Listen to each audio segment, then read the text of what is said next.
এডোখৰ শুৱে মোৰ লগত, এডোখৰ শুৱে বৌয়েকৰ লগত।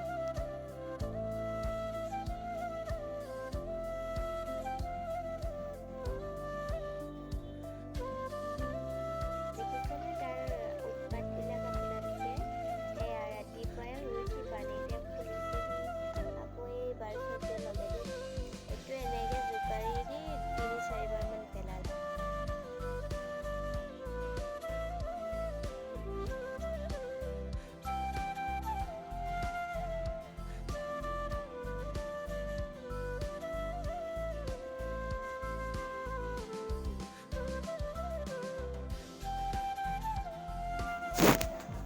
আজি বহুত দিনৰ মূৰত এয়া বাবুৱে ABCD কেইটা লিখিব লৈছে।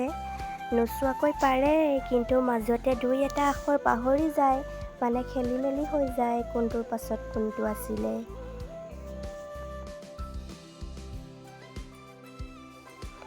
প্ৰথমৰ পৰা লিখোঁতেই তাৰ চিটো উল্টা খাই যায়। শেষত পাৰিছিলেগৈ, কিন্তু আজি অলপ দিন স্কুল বন্ধৰ কাৰণে কিতাপৰ ওচৰ নচপা হ'ল, সেইকাৰণে আকৌ একেই হৈছে। এয়া চাওকচোন সি কি ওলোটা পোল্টা কৰি আছে। একেবাৰে শেষত চিটো লিখিবগৈ পাৰিলে আৰু দেই। কি লিখে আগলৈ চাই যাওকচোন ভিডিঅ'টো।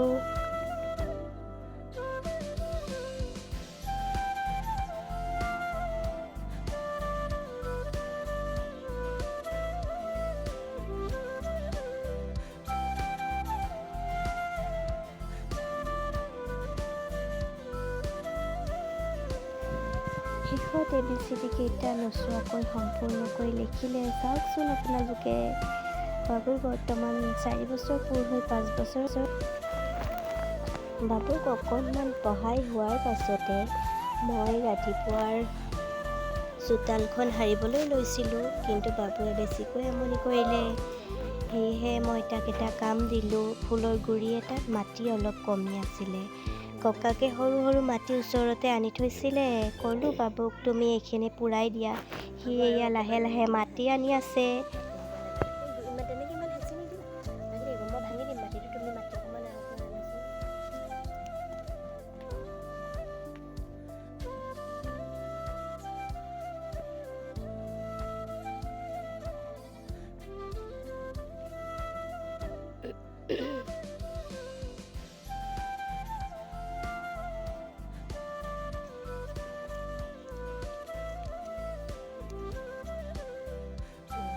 এতিয়া তুমি সাঁতোৰা এটা নাযায়।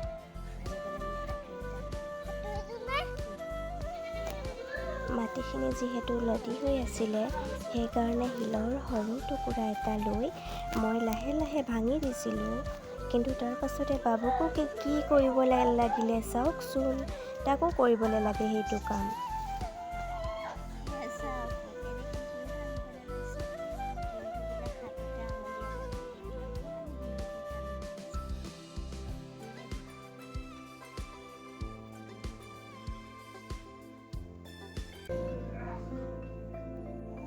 আমাৰ সৰু বাগিচাখন প্ৰায় বাবুৱেই যত্ন লয়। চাওকচোন এয়া, এতিয়া বৰষুণো পাইছে, ফুলবিলাকে নতুন কুঁহিপাত মেলিছে।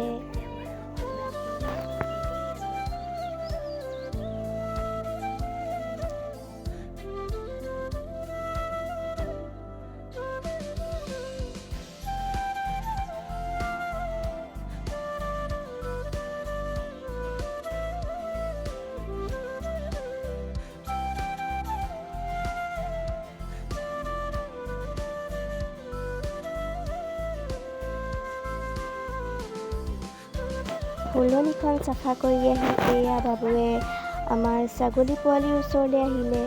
আমাৰ 2টা ছাগলী পোৱালি আছে, এটা ক'লা আৰু এটা বগা। ছাগলী পোৱালি কেইটাৰ লগতে সি দিনটো পাৰ কৰি থাকে। এয়া ক'লাটোক পাত খুৱাই হোৱাৰ পাছতে বগাটোক পাত খুৱাবৰ কাৰণে সি পাছে পাছে দৌৰি ফুৰিছে। চাওকচোন, একেবাৰে শেষত গৈ বগী পোৱালিটোক পাতখিলা খুৱাবলৈ সক্ষম হ'লগৈ আৰু তেতিয়াই তাৰ মনত বহুত ফূৰ্তি।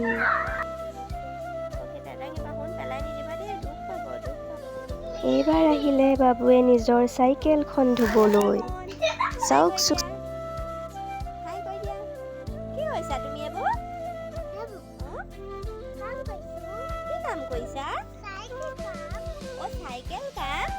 এইখন কাৰ চাইকেল? তুমি নিজৰ চাইকেলখন ধুনীয়াকৈ ধুইছা নেকি? Good boy. দেখিছেনে, এয়া বাবুৱে আধা ধোৱাকৈ চাইকেলখন এৰি ককায়েকৰ লগত খেলিবৰ কাৰণে গুচি গ'লগৈ।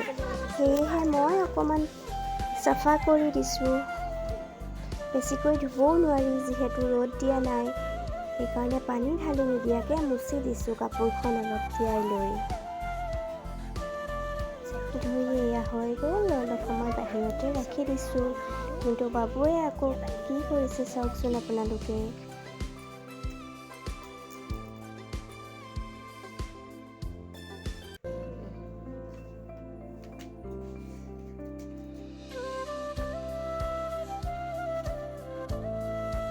খেলি আহি বাবুৱে এয়া গা ধুইছেহি। অকণমান কুহুমীয়া পানী লৈ তাক গাটো ধুৱাই দিছোঁ। গা নোধোৱাকৈ সি কোনোদিন নাথাকে, লাগিলে যিমানেই ডাৱৰীয়া বতৰ নহওক কিয় সদায় গা ধুব লাগে। আপোনালোকে চাওকচোন, বাবুৰ পিঠিতে এইটো সৰুকৈ আলতাৰ নিচিনা দাগ এটা আছে। এইটো বাঢ়ি যোৱা নাই, ডাক্তৰৰ পৰামৰ্শ লৈছোঁ। বাঢ়ি নাযায় বুলিও তেওঁলোকে কৈছে, কিন্তু ভয় হয় দিয়কচোন। আপোনালোকৰ কাৰোবাৰ সন্তানৰ যদি এনেকুৱা আছে, কি কৰিলে ভাল হ'ব বা কাক দেখুৱাই ভাল পালে আপোনালোকে জনাবচোন মোক কমেণ্ট কৰি।